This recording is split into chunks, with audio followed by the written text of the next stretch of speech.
নমস্কার, কলকাতা টিভিতে আপনাদের স্বাগত জানাই। আজ নজরে যে খবর নিয়ে আপনাদের সঙ্গে রয়েছি আমি জয়িতা। অবশ্যই আজকে যে খবরের দিকে আমাদের নজর থাকবে, গতকাল আপনারা জানেন কালীঘাটে মমতা বন্দ্যোপাধ্যায়ের সঙ্গে বৈঠক হয়েছে পশ্চিম মেদিনীপুরের জেলা প্রশাসনের, এবং এই বৈঠকে কিন্তু একাধিক বিষয়ে আলোচনা হয়েছে। এবং এই বৈঠকে মুখ্যমন্ত্রী মমতা বন্দ্যোপাধ্যায় কিন্তু পশ্চিম মেদিনীপুরের জেলা সভাপতিকে ধমক দিয়েছেন।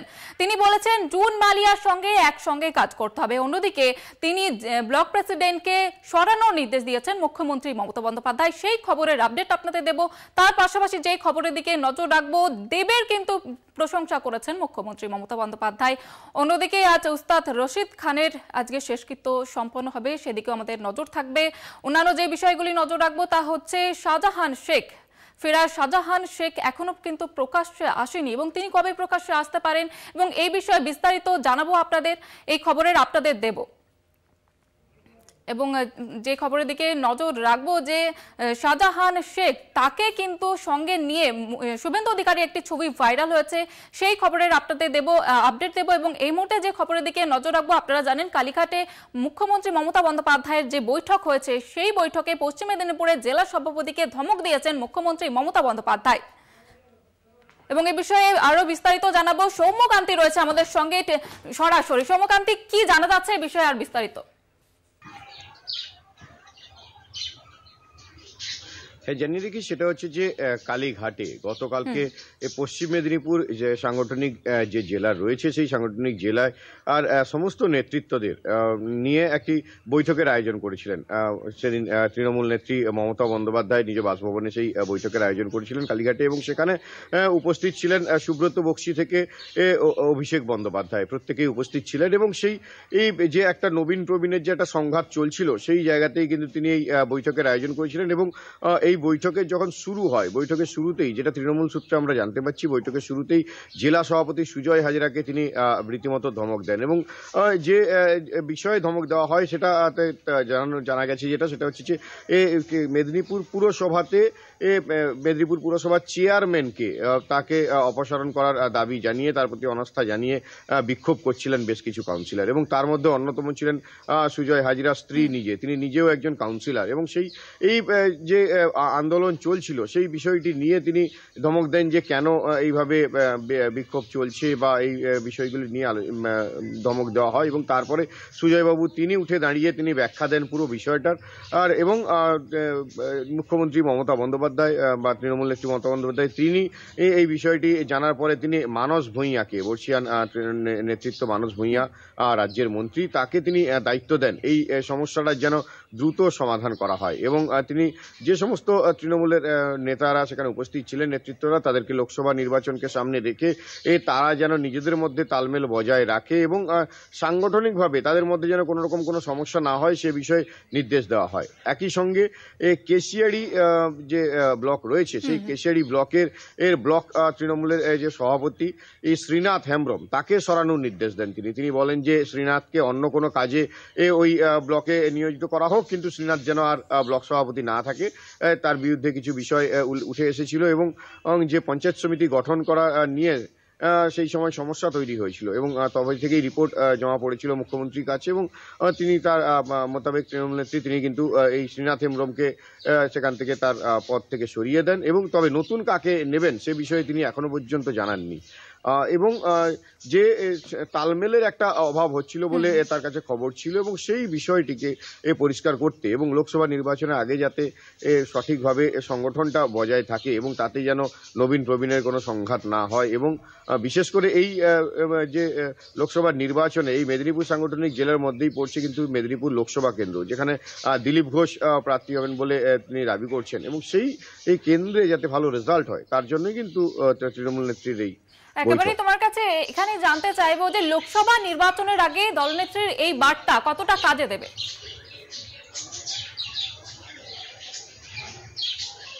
হ্যাঁ, দেখো, যে বিষয়টি নিয়ে সমস্যা হচ্ছিল, কিছু কিছু জায়গাতে তালমিলের অভাব হচ্ছিল, কিছু জায়গায় বিধায়কের সঙ্গে ব্লক সভাপতির মধ্যে একটি সংঘাতের পরিবেশ তৈরি হচ্ছিল, সেই সব জায়গাগুলিতে তিনি পরিষ্কার করে দিয়েছেন। এবং তারপরে সাংগঠনিকভাবে মানস ভূঁইয়াকে দায়িত্ব দেওয়া হয়েছে কিছু কিছু সমস্যা সমাধান করা, এবং সুজয় হাজরা যিনি জেলা সভাপতি, তাকে যেভাবে ধমক দিয়ে তিনি বুঝিয়ে দিয়েছেন যে তিনি সমস্ত কিছু লক্ষ্য রাখছেন এবং এর পরে সমস্ত, তবে বেশিরভাগ ব্লকগুলি নিয়ে কিন্তু তাকে বলতে শোনা যায়নি। বেশ কয়েকটি বাছা বাছা কিছু ব্লক নিয়েই তিনি কিন্তু বলেছেন, চন্দ্রকোনা 2, পিংলা এবং কেশিয়াড়ি, এরকম বেশ কয়েকটি ব্লক নিয়ে বলেছেন। এবং সবথেকে বেশি পুরসভার এই সমস্যাটি নিয়ে তিনি নজর রেখেছেন, যেখানে সবথেকে বেশি তালমেলের অভাব লক্ষ্য করা গিয়েছে বলে তার দাবি। এবং সেই জায়গাগুলো দেখেই তিনি যে বার্তা দিয়েছেন, তাতে কিন্তু আমরা কিছু তৃণমূল নেতৃত্বের সঙ্গে কথা বলেছিলাম। তাদের যেটা জানাচ্ছেন যে তৃণমূল নেত্রী তিনি কিন্তু খুব সহজভাবে বুঝিয়ে দিয়েছেন যে এখানে কোনো রকম কোনো অসামঞ্জস্য যেন না থাকে, এবং নেতাদের মধ্যে এবং বিধায়কদের সঙ্গে ব্লক স্তরের যে ব্লক সভাপতি, তাদের মধ্যে যেন তালমেলের কোনো অভাব না থাকে। কেন যদি সেরকম কোনো অভাব দেখা যায়, তা সরিয়ে দিতে তিনি কিন্তু পিছপা হবেন না। মুখ্যমন্ত্রী এরকমই একদম সরাসরি বার্তা দিয়েছেন, যদি এই তালমেলের কোনো অভাব আমি জানতে পারি, তাহলে কিন্তু সরিয়ে দিতে তার সময় লাগবে না। এবং সেই মোতাবেক তিনি কিন্তু শ্রীনাথ হেমব্রমকে সরিয়ে দিয়েছেন, এবং তিনি জানিয়েছেন যে শ্রীনাথ হেমব্রমকে এই পদে আর রাখা হবে না। কেশিয়াড়ি ব্লকের সভাপতি, তাকে সরিয়ে দেওয়া হয়েছে। এবং বেশ কিছু নেতৃত্বদের কিন্তু সাবধান বাণী শোনানো হয়েছে। তৃণমূল নেত্রীর পক্ষ থেকে জানানো হয়েছে যে এই জায়গাগুলোতে শুধরে যেতে হবে, এবং এর পরেই কিন্তু তারা একসুরে কাজ করবে বলে কথা দিয়ে সেখান থেকে বেরিয়েছেন। এবং আশা করা যায় যে এই যে লোকসভা নির্বাচন হয়েছে, সেখানে কিন্তু একটি তালমেল দেখা যাবে। নবীন প্রবীণদের মধ্যেই কোনো রকম কোনো দ্বন্দ্ব থাকবে না, এবং তালমেল দেখা যাবে। একদমই বোঝা যাচ্ছে যে সংগঠনকে মজবুত রাখতে দলনেত্রী কিন্তু একাধিক নির্দেশ দিয়েছেন, এবং লোকসভা নির্বাচনের আগে এই নির্দেশ যথেষ্ট গুরুত্বপূর্ণ। আপাতত ধন্যবাদ জানাবো তোমাকে। যেমনটা আমাদের প্রতিনিধি জানাচ্ছিল যে কালকে কালীঘাটের যে বৈঠক রয়েছে, সেই বৈঠকে কিন্তু একাধিক বার্তা দিয়েছেন মুখ্যমন্ত্রী মমতা বন্দ্যোপাধ্যায়, এবং লোকসভা নির্বাচনের আগে এই বার্তা কিন্তু যথেষ্ট গুরুত্বপূর্ণ বলে মনে করছে রাজনৈতিক মহল। অন্যদিকে যে খবরের দিকে নজর রাখবো, আপনারা জানেন আগামী 22শে জানুয়ারি রাম মন্দিরের উদ্বোধন, কিন্তু সেই উদ্বোধনী অনুষ্ঠানে থাকছেন না কংগ্রেসের কোনো নেতা নেত্রী। সোনিয়া গান্ধীর তরফ থেকেও জানানো হয়েছে, এবং কংগ্রেসের একাধিক নেতৃত্ব কিন্তু দাবি করছে যে রাজনৈতিক স্বার্থ চরিতার্থ করার জন্য এই রাম মন্দির অনুষ্ঠান উদ্বোধনী অনুষ্ঠান, এবং এ নিয়ে কিন্তু বিতর্ক শুরু হয়ে গেছে ইতিমধ্যেই। সেখানে থাকছেন না সোনিয়া গান্ধী, থাকছেন না অধীর রঞ্জন চৌধুরী, সকলেরই কিন্তু স্পষ্ট বার্তা যে রাজনৈতিক স্বার্থ চরিতার্থ করার জন্য বিজেপি এটা করছে, এই উদ্বোধনী অনুষ্ঠানের আয়োজন করা হয়েছে, তাই সেখানে থাকবেন না কংগ্রেসের নেতৃত্ব, এমনটাই জানানো হয়েছে। কংগ্রেসের তরফ থেকে একটি বিবৃতিও দেওয়া হয়েছে, সেখানেও দাবি করা হয়েছে। আর বিষয়ে বিস্তারিত জানবো, আমাদের সঙ্গে সরাসরি রয়েছে আমাদের প্রতিনিধি কল্যাণ চন্দ্র। কল্যাণ, অধীর রঞ্জন চৌধুরী, তার বক্তব্য কি? দেখো জুহিতা, তুমি জানো যে রাম মন্দির যে উদ্বোধনী অনুষ্ঠান, সেই উদ্বোধনী অনুষ্ঠানে মল্লিকার্জুন খাড়গে, সোনিয়া গান্ধী এবং অধীর চৌধুরী তারা আমন্ত্রণ পত্র প্রত্যাখ্যান করেছেন। এবং তাদের বক্তব্য, বিশেষ করে অধীর চৌধুরীর বক্তব্য, যে রামকে নিয়ে, রাম দেশের কোটি কোটি মানুষ রামকে ভালোবাসেন, শ্রদ্ধা করেন, ভক্তি করেন, সুতরাং সেই রামকে নিয়ে রাজনীতি শুরু করেছে বিজেপি। এবং সামনে যে লোকসভা নির্বাচন, সে কারণে বিজেপির এই রাজনীতি, যার ফলে অধীর চৌধুরী স্পষ্ট বক্তব্য যে এই অনুষ্ঠান তিনি প্রত্যাখ্যান করছেন। কারণ হচ্ছে যে ওই অনুষ্ঠানে যাওয়া মানে, তুমি জানো যে উত্তর ভারতের বেশ কিছু রাজ্য রয়েছে যেখানে কংগ্রেসের সঙ্গে বিজেপির সরাসরি লড়াই, এবং সেখানে হিন্দু ভোট একটা ফ্যাক্টর, যার ফলে অধীর চৌধুরীর বা এই রাম মন্দিরের যে উদ্বোধনী অনুষ্ঠান, সেই উদ্বোধনী অনুষ্ঠানে না গেলে কংগ্রেসের একটা সংকট হতে পারে, এই আশঙ্কা ছিলই। পাশাপাশি একটা সংখ্যালঘু ভোট, সে ভোটও অন্যরকম বার্তা যেতে পারে, যার ফলে কংগ্রেসের দীর্ঘ কদিন পর, অর্থাৎ আমন্ত্রণ পত্র পাওয়ার কিছুদিন পরে, দোটানার পরে শেষ পর্যন্ত কংগ্রেস সিদ্ধান্ত নিয়েছে, অধীর চৌধুরীর সিদ্ধান্ত, যে রাম মন্দির অনুষ্ঠানে আর তারা যোগ দিচ্ছেন না। কারণ হচ্ছে অধীর চৌধুরীর বিলক্ষণ জানেন যে ওই অনুষ্ঠানে যাওয়া মানেই সমস্ত জিনিসটাই, অর্থাৎ আলো শুষে নেবেন নরেন্দ্র মোদী, আর কংগ্রেসকে দাঁড়িয়ে থেকে সেখানে হাততালি দিতে হবে, যার ফলে সেই অনুষ্ঠানে না থাকাই শ্রেয়। এবং রামকে নিয়ে যে রাজনীতি শুরু করেছে বিজেপি, সেই রাজনীতি কোনোভাবেই মেনে নিচ্ছে না কংগ্রেস। তুমি জানো যে ইন্ডিয়া জোটের অন্যতম শরিক কংগ্রেস। সুতরাং কংগ্রেসের পক্ষে এই অনুষ্ঠানে থাকা, বিশেষ করে রাম মন্দিরকে যে রাজনৈতিক ইস্যু তুলে খাড়া করেছে বিজেপি, সেখানে উপস্থিত থাকা মানে কংগ্রেসের আখেরে লোকসান, অর্থাৎ এই লাভ লোকসানের রাজনীতিতে স্বাভাবিকভাবেই কংগ্রেস এবং পাশাপাশি লোকসভার যে দলনেতা অধীর চৌধুরী তিনিও প্রত্যাখ্যান করেছেন, তিনিও উপস্থিত থাকবেন না। আমাদের নজর থাকবে সেদিকেই। জুহিতা, একেবারেই যেমনটাই বোঝা যাচ্ছে যে রাম মন্দির অনুষ্ঠানে যে উদ্বোধনের অনুষ্ঠান রয়েছে সেখানে কিন্তু ইতিমধ্যে বিতর্ক শুরু হয়ে গেছে। কংগ্রেস নেত্রীরা সেখানে থাকছেন না।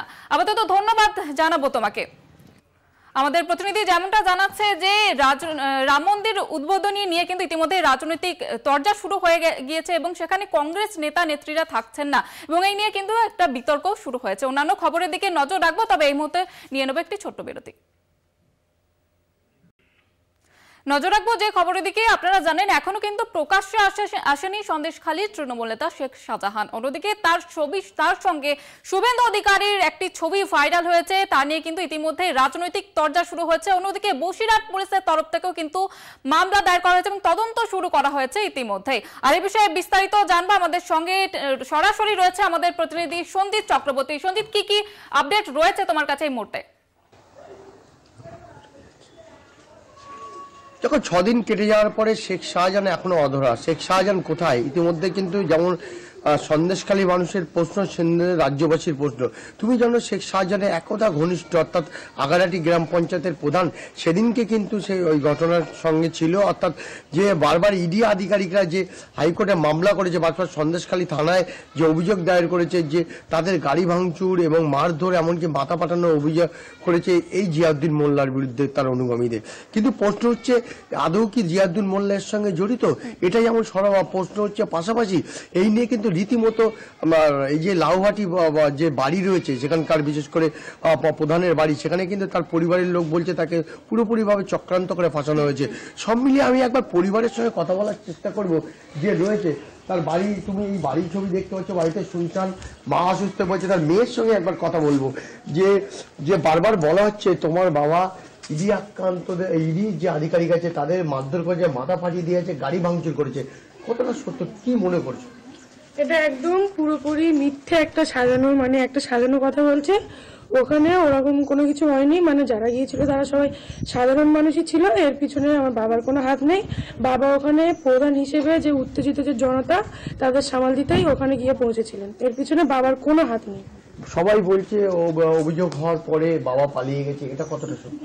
পালিয়ে গেছে এটা কি মিথ্যে গেছে? যদি কাউকে ফাঁসানো হয় তা পরিস্থিতির সঙ্গে সঙ্গে মানুষ তো এটা যদি মিথ্যে গেছে ফাঁসাচ্ছে, সেজন্য নিজের হয়তো কোনো কাজে বাড়ির বাইরে আছে, এলাকাতেই বাড়ির বাইরে আছে, অতটা আমরা বাড়ির নিয়ে বাইরে আছে। পুলিশ কি আসছে বাড়িতে? হ্যাঁ, পুলিশ আসছে। পুলিশের যেটা কাজ আর কি, বাড়িতে আছে কি না আসছে পুলিশ। কতটা ভয় রয়েছে এই ঘটনার পর থেকে? পরিবারের লোক কারা কারা অসুস্থ? হ্যাঁ, মা এমনি শারীরিক অসুস্থ আগে থেকেই, এই ভয়ের জন্য না। আর ভয় কি, এখানে কোনো আমাদের ভয় নেই, কারণ এটা তো একটা মিথ্যে কেসে ফাঁসিয়েছে বাবাকে। সেদিনকে তোমার বাবার ভূমিকা কি ছিল? প্রধান হিসেবে বাবার ভূমিকা ছিল যে বাবা ওখানে যে সাধারণ মানুষগুলো, যেহেতু এটা বাবার এই অঞ্চলের লোকজন যে জড়ো হয়েছিল, তারা উত্তেজিত ছিল, তাদেরকে সামাল দেওয়ার জন্যই বাবা ওখানে গিয়ে উপস্থিত হয়েছিল। হ্যাঁ জুহিতা, তুমি শুনলে পরিবারের সদস্য অর্থাৎ তার মেয়ে কিন্তু দাবি করছে বাবা এর সঙ্গে যুক্ত নন, যে শাহজাহান একদা ঘনিষ্ঠ অর্থাৎ ডানাত যাকে বলা হয় জিয়াউদ্দিন মোল্লা, তিনি গিয়েছিলেন সেখানকার একটা অনুগামীদের মধ্যে ক্ষোভ জনরোষ তৈরি হয়েছিল, সেগুলো মেটাতে গিয়েছিল। তাকে যে অভিযোগ করা হয়েছে অর্থাৎ ইডির তরফ থেকে সন্দেশখালী থানায় যেমন অভিযোগ করা হয়েছে, হাইকোর্টে মামলা করা হয়েছে জিয়াউদ্দিন মোল্লা সহ অনুগামীদের সঙ্গে, সেটা সম্পূর্ণ ভিত্তিহীন। তিনি বলছেন চক্রান্ত করে ফাঁসানো হচ্ছে, বাবা এলাকাতেই আছে এবং মানুষের পরিষেবা দিচ্ছে। সব মিলিয়ে কিন্তু পুলিশও আসছে এই অভিযোগের পর থেকে বসে আছে। পুলিশ জেলা কিন্তু নড়েচড়ে বসেছে, তাদের বাড়িতে একাধিকবার বেশ কয়েকবার পুলিশ এখানে এসেছে এবং তদন্ত শুরু করেছে। জানতে চাইবো যে গতকাল আমরা কিন্তু দেখেছি শুভেন্দু অধিকারীর সঙ্গে শাহজাহানের একটি ছবি ভাইরাল হয়েছে এবং এই নিয়ে কিন্তু রাজনৈতিক তরজা শুরু হয়েছে, এই বিষয়ে কি জানতে পারছো? দেখো একেবারে যখন 2020 সালে যখন ইয়াস সাম্পান হয়েছিল বিরোধী দলনেতা শুভেন্দু অধিকারী, সেই সময় করোনা পিরিয়ড চলছিল, তুমি জানো একাধিকবার দলীয় নেতা হিসেবে সন্দেশখালী একাধিকবার এসেছে। তিনি প্রথমে সরবেরিয়া হাই স্কুল মাঠে হেলিকপ্টারে নামে, সেখান থেকে তিনি ধামাখালিতে যান, সেখান থেকে গিয়ে কিন্তু একেবারে লঞ্চে ঘোরেন এবং একাধিকবার শেখ শাহজাহানের বাড়িতে এসেছেন, সেখানে তাদের দলীয় গুরুত্বপূর্ণ বৈঠক হয়েছে, পাশাপাশি একটা ঘনিষ্ঠতা ছিল। এছাড়াও একাধিকবার সেখানে খাওয়া দাওয়া এক জায়গায় হোটেলে বসে, সেই ছবি যখন ভাইরাল হয়েছে, তারা গতকালকেই আমরা কলকাতা টিভির পর্দায় দেখাচ্ছিলাম, সে আলমগীর বলছিল যে শুভেন্দু অধিকারী যেভাবে আমাদের এই দলনেতা থাকতে যখন আসতে একাধিকবার এসেছে, তাই হয়তো এর প্রশ্ন তুলে দিয়েছে যদি আজকে যারা বিজেপিতে যেত, অর্থাৎ শেখ শাহজাহান যদি বিজেপিতে যেত, অর্থাৎ বিরোধী দলে যেত, তাহলে হয়তো ইডি সাত সকালে এসে এই ঘটনা ঘটাতো না। তাহলে এখানে কোথাও একটা যেন রাজনৈতিক চক্রান্ত বলে তারা এমন একদিকে দাবি করছে, অন্যদিকে তাদের অনুগামী ঘনিষ্ঠতা। আমি একবার সরাসরি কথা বলবো, আরো একবার ওর সঙ্গে কথা বলার চেষ্টা করবো, জিয়াউদ্দিন মোল্লার যে মেয়ে আছে তার সঙ্গে কথা বলার চেষ্টা করবো। শুভেন্দু অধিকারী তো তোমরা দেখেছিলে তো সামনে থেকে?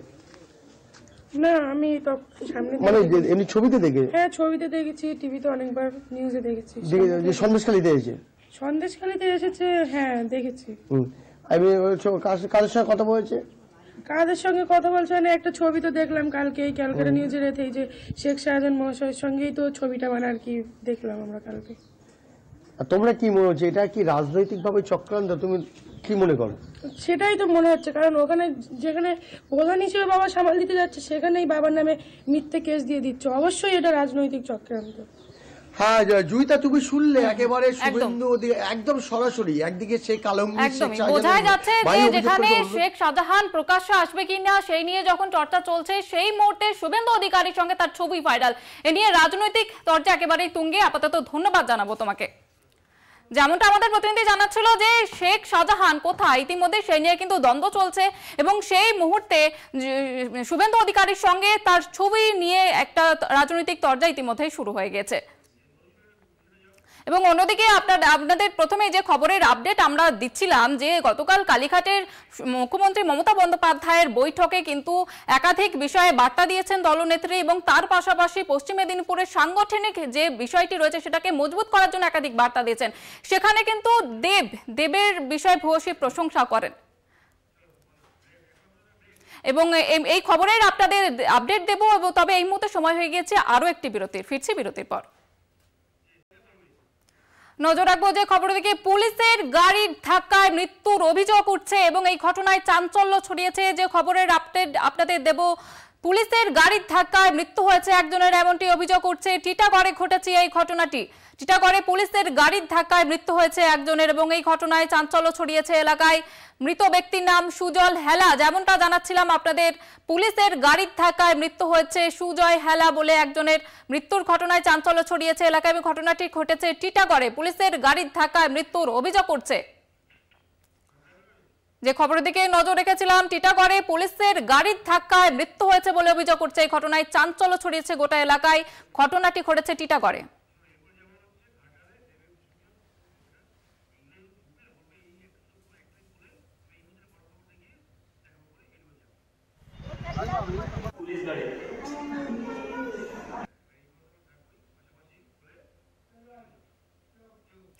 অন্যদিকে যে খবরের দিকে নজর রাখবো, বিরতির আগে যেটা জানাচ্ছিলাম যে কালীঘাটে মুখ্যমন্ত্রী মমতা বন্দ্যোপাধ্যায়ের যে বৈঠক হয়েছে পশ্চিম মেদিনীপুর প্রশাসনিক যে বৈঠক রয়েছে, সেই বৈঠকে কিন্তু একাধিক বার্তা দিয়েছেন মুখ্যমন্ত্রী মমতা বন্দ্যোপাধ্যায়। সেখানে দেবের প্রশংসা করেছেন মুখ্যমন্ত্রী মমতা বন্দ্যোপাধ্যায় এবং শঙ্কর দলকে একসঙ্গে কাজ করার বার্তাও দিয়েছেন মুখ্যমন্ত্রী মমতা বন্দ্যোপাধ্যায়। এবং এ বিষয়ে আরো বিস্তারিত জানবো, আমাদের সঙ্গে সরাসরি রয়েছে আমাদের প্রতিনিধি মধুসূদন ভট্টাচার্য। মধুসূদন, কি জানা যাচ্ছে, ঠিক কি বার্তা দিলেন দলনেত্রী? দেখো জহিতা, একেবারে কিন্তু গতকাল মুখ্যমন্ত্রী মমতা বন্দ্যোপাধ্যায় যে কালীঘাটের বাসভবন, সেখানে কিন্তু পশ্চিম মেদিনীপুর জেলা নেতৃত্বদের নিয়ে একটি বৈঠকের আয়োজন করেছিল। সেই বৈঠকে উপস্থিত ছিল একদিকে যেমন মেদিনীপুর জেলা নেতৃত্ব, এমনকি রাজ্য নেতৃত্বরাও। সকলের উপস্থিতিতে একেবারে কিন্তু পাশে যে দেব অর্থাৎ ঘাটালের সাংসদ দীপক অধিকারী, তিনিও কিন্তু উপস্থিত ছিলেন।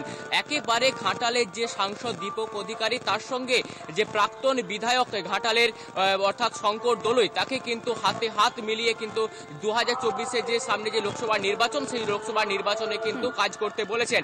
অপরদিকে যেমন শঙ্কর দলের সঙ্গে ঘাটালের যে রামপদ মান্না অর্থাৎ এমপি প্রতিনিধি, তার সঙ্গে যেমন একটা মতবিরোধ সৃষ্টি হয়েছিল, বারে বারে কিন্তু সেই ছবি প্রকাশ্যে এসেছিল। তবে এই যে একটা লক্ষ্য, সেই 2024 লোকসভা নির্বাচনকে সামনে রেখেই কিন্তু একটা হাতে হাত মিলিয়ে কিন্তু কাজ করার নির্দেশ দিয়েছেন। তবে শাসক দল তৃণমূলের যে গোষ্ঠী কোন্দল বারে বারে প্রকাশ্যে আসে, সেটাকে কিন্তু এক প্রকার যে সামঞ্জস্য, সেই সামঞ্জস্য আনার কারণেই কিন্তু জেলা নেতৃত্ব দিয়ে একটা বৈঠক বলে জানা যাচ্ছে। তবে ঘাটালের এই যে সাংসদ দীপক অধিকারী, তিনি কিন্তু 2014 সাল থেকে এমপি টিকিটে জয়ী হয়েছিলেন। পরবর্তীতে 2019 সালে আবারও এমপি হয়েছিলেন। আবারও যে 2024 সেই লোকসভা নির্বাচনে কি তিনি দাঁড়াবেন নাকি নতুন যে মুখ আসতে চলেছে, সেটা কিন্তু এখনো পর্যন্ত স্পষ্ট নয়। তবে কিন্তু ঘাটালের যে সাংসদ দীপক অধিকারী এবং ঘাটালের প্রাক্তন তৃণমূল বিধায়ক শঙ্কর দলুই, তাদেরকে কিন্তু হাতে হাত মিলিয়ে 2024 সালের যে নির্বাচন, লোকসভা নির্বাচন, সেই লোকসভা নির্বাচনে কাজ করতে বলেছেন। জয়িতা, একেবারেই যেমনটা বোঝাই যাচ্ছে যে দলনেত্রীর এই বার্তা লোকসভা নির্বাচনের আগে কিন্তু যথেষ্ট গুরুত্বপূর্ণ। আপাতত ধন্যবাদ জানাবো তোমাকে। আমাদের প্রতিনিধি যেমনটা জানাচ্ছিলেন, একদিকে কালীঘাটের বৈঠকে যে মুখ্যমন্ত্রী মমতা বন্দ্যোপাধ্যায় যেখানে একাধিক নেতৃত্বকে ধমক দিয়েছেন, কড়া হুঁশিয়ারি দিচ্ছেন, সেই জায়গায় দাঁড়িয়ে দীপক অধিকারীকে নিয়ে কিন্তু তিনি প্রশংসা জানিয়েছেন। যেমনটা জানাচ্ছিলাম আপনাদের, আমাদের প্রতিনিধিও যেমনটা জানাচ্ছিল যে কালীঘাটের বৈঠকে মুখ্যমন্ত্রী মমতা বন্দ্যোপাধ্যায় সংগঠন মজবুত করার জন্য একাধিক বার্তা দিয়েছেন, সেই জায়গায় দাঁড়িয়ে কিন্তু দীপক অধিকারীকে নিয়ে প্রশংসা করেছেন এবং তার পাশাপাশি শঙ্কর দলুইকে একসঙ্গে কাজ করার বার্তা দিয়েছেন মুখ্যমন্ত্রী মমতা বন্দ্যোপাধ্যায়। এবং অন্যান্য খবরের দিকে নজর রাখবো, তবে এখন সময় হয়ে গেছে একটি বিরতির।